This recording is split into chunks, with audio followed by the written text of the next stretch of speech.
Manake, na hii ni mwito wangu kwa serikali, tuache kushika hata vijana wadogo wanaoitwa panga boys na kuwaweka magerezani. Si hao tu, sisemi hawana makosa, wako na makosa, lakini pia kuna panga boys wengine wako makanisani, kuna wauaji wengine wako makanisani ambao wanaua wenzao, roho za wenzao, wakisema neno linasema kwamba tusiache wachawi waishi. Kwa hivyo yeyote anayeniroga, aliye na kusudi baya juu ya maisha yangu, huyo ni mchawi, kwa hivyo hafai kuishi.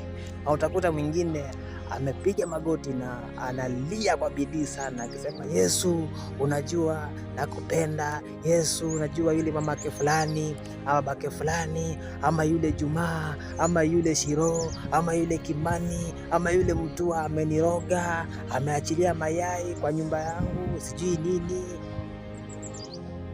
Yesu mchinje, Yesu muue, Yesu